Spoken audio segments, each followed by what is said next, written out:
ആവർത്തിച്ച് ചോദ്യങ്ങൾ വരുന്ന ഒരു ഭാഗം തന്നെയാണ്. എയിം സ്റ്റഡി സെന്റർ നിങ്ങൾക്ക് എല്ലാവർക്കും അറിയാം, ഏറ്റവും കൂടുതൽ ഉദ്യോഗാർത്ഥികളെ കെറ്ററ്റിനും 450-ലധികം പേരെയാണ് നമ്മൾക്ക് എന്ത് ചെയ്യാൻ സാധിച്ചിട്ടുള്ളത്, വിജയിപ്പിച്ചെടുക്കാൻ സാധിച്ചിട്ടുള്ളത്. അതുപോലെ തന്നെ LPUP 250-ലധികം ആളുകൾ നമ്മളുടെ സ്റ്റഡി സെന്ററിൽ നിന്നും പഠിച്ച് ജോലിയിൽ പ്രവേശിച്ചു കഴിഞ്ഞു. അപ്പോൾ നിങ്ങൾക്കും എയിം സ്റ്റഡി സെന്ററിന്റെ ഭാഗമാകാനായിട്ട് താഴെ കാണുന്ന നമ്പറിൽ എന്ത് ചെയ്യുക, ബന്ധപ്പെടുക. നമുക്ക് അടുത്ത ചോദ്യം, താഴെ കൊടുത്തിരിക്കുന്നവയിൽ മണ്ണിലെ നൈട്രജൻ സ്ഥിരീകരണത്തിന് സഹായിക്കുന്ന ബാക്ടീരിയ ഏതാണ്? ഒരുപാട് ബാക്ടീരിയകൾ നമ്മൾക്ക് കേട്ട് പരിചയമുള്ള ബാക്ടീരിയകൾ തന്നെയാണ്. നൈട്രജൻ ഫിക്സേഷൻ എന്ന് കേൾക്കുമ്പോൾ ഈ പറഞ്ഞതെല്ലാം നമ്മുടെ ഓർമ്മയിൽ വരും അല്ലേ? അതായത് നൈട്രജൻ സ്ഥിരീകരണം, നൈട്രജൻ ഫിക്സേഷനില് അസറ്റോബാക്ടർ എന്നുള്ള പേര് നമ്മൾ കേട്ടിട്ടുണ്ട്, നൈട്രോബാക്ടർ കേട്ടിട്ടുണ്ട്, ക്ലോസ്ട്രീഡിയവും കേട്ടിട്ടുണ്ട്, റൈസോബിയവും കേട്ടിട്ടുണ്ട് അല്ലെ? അപ്പോ ഈ എന്താ പറയാ ബാക്ടീരിയകള് എല്ലാം എന്ത് ചെയ്യുന്നുണ്ട്, നൈട്രജൻ ഫിക്സേഷന്റെ ഭാഗമാണ്. പക്ഷേ നമ്മളുടെ ചോദ്യം എന്താണ്, നൈട്രജൻ സ്ഥിരീകരണത്തിന് സഹായിക്കുന്ന ബാക്ടീരിയ ഏതാണ്? എന്താണ് നൈട്രജൻ സ്ഥിരീകരണം എന്ന് വെച്ച് കഴിഞ്ഞാല് അന്തരീക്ഷത്തിലെ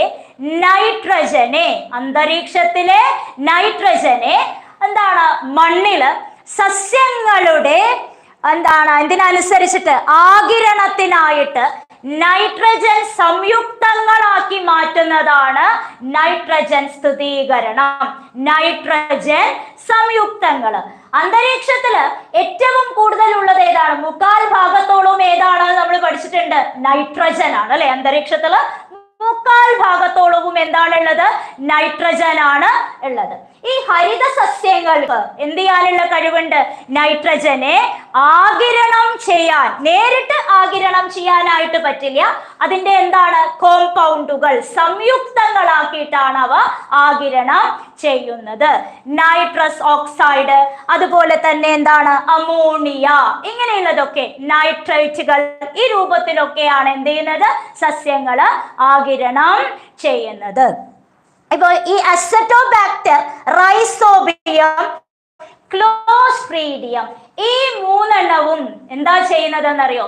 അന്തരീക്ഷ വായുവിൽ നിന്ന് നൈട്രജൻ സംയുക്തങ്ങളെ എന്ത് ചെയ്ത് സ്വീകരിച്ചത്, അന്തരീക്ഷ വായു അല്ലെ? റൈസോ 3 ഇതല്ല, അസറ്റോബാക്ടർ, നൈട്രോബാക്ടർ, ക്ലോസ്ട്രീഡിയം എന്താണ്, അന്തരീക്ഷ വായുവിൽ നിന്നാണ്. നമ്മളുടെ ചോദ്യം എന്താണ്, മണ്ണിലെ നൈട്രജൻ സ്ഥിരീകരണത്തിന് ഏതാണ് അപ്പോൾ ഉത്തരം കറക്റ്റ് ആയിട്ടുള്ളത്? റൈസോബിയം. ഏതാണ് കറക്റ്റ് ആയിട്ടുള്ളത്?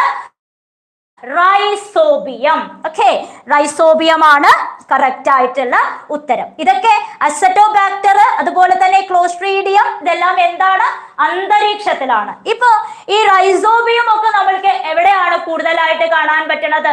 റൈസോബിയം ഒക്കെ ലെഗുമിനസ് പ്ലാന്റ്സ് അല്ലെ, പയർ വർഗ്ഗങ്ങളിൽ, അങ്ങനെയുള്ള ചെടികളുടെയൊക്കെ വേരുകളിലാണ് നമ്മൾക്ക് കൂടുതലായിട്ട് കാണാനായിട്ട് പറ്റുന്നത്. പയർ വർഗ്ഗങ്ങളുടെയും ചെടികളുടെയും ലെഗുമിനസ് പ്ലാന്റ്സ് എന്ന് പറയും, അതിന്റെയൊക്കെ വേരുകളിലാണ് റൈസോബിയം നമ്മൾക്ക് കൂടുതലായിട്ട് കാണാനായിട്ട് സാധിക്കുന്നത്. ഓക്കെ, അപ്പൊ ഇവിടെ ക്വസ്റ്റ്യൻ ശ്രദ്ധിക്കുക. ഈ എല്ലാം 4 എന്താണ്, നൈട്രജൻ ഫിക്സേഷനുമായിട്ട് ബന്ധമുണ്ട്. ക്വസ്റ്റ്യൻ മണ്ണിലെ നൈട്രജൻ സ്ഥിരീകരണത്തിനായതുകൊണ്ടാണ് നമ്മൾ ഏത് ഓപ്ഷൻ കൊടുക്കുന്നത്, റൈസോബിയം. ഈ നൈട്രോബാക്ടറൊക്കെ എന്താ ചെയ്യുന്നത്, നൈട്രൈറ്റിനെ എന്താക്കി മാറ്റുന്നു, നൈട്രേറ്റ് ആക്കിയിട്ട് മാറ്റുന്നു. ഒരു പ്രീവിയസ് ഇയർ ക്വസ്റ്റ്യൻ തന്നെയാണ്. നൈട്രൈറ്റിനെ നൈട്രേറ്റ് ആക്കി മാറ്റുന്ന ബാക്ടീരിയ അല്ലെ? ഏതാണ്, നൈട്രോബാക്ടർ. എന്താണ് നൈട്രോബാക്ടറിന്റെ ജോലി എന്ന് പറയുന്നത്? Nitrite into nitrate, nitrite into nitrate.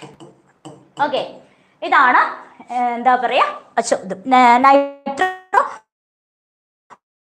ബാക്ടറുമായിട്ട് relate ചെയ്തുള്ള ചോദ്യങ്ങൾ. ഓക്കെ, അപ്പൊ നമ്മൾ കുറെ ചോദ്യങ്ങൾ എന്ത് ചെയ്തു, കുറച്ച് കാര്യങ്ങളൊക്കെ ഡിസ്കസ് ചെയ്തു. നമുക്ക് ഇനി കുറച്ച് ചോദ്യങ്ങളുമായിട്ട് അടുത്ത ക്ലാസ്സിൽ കാണാം.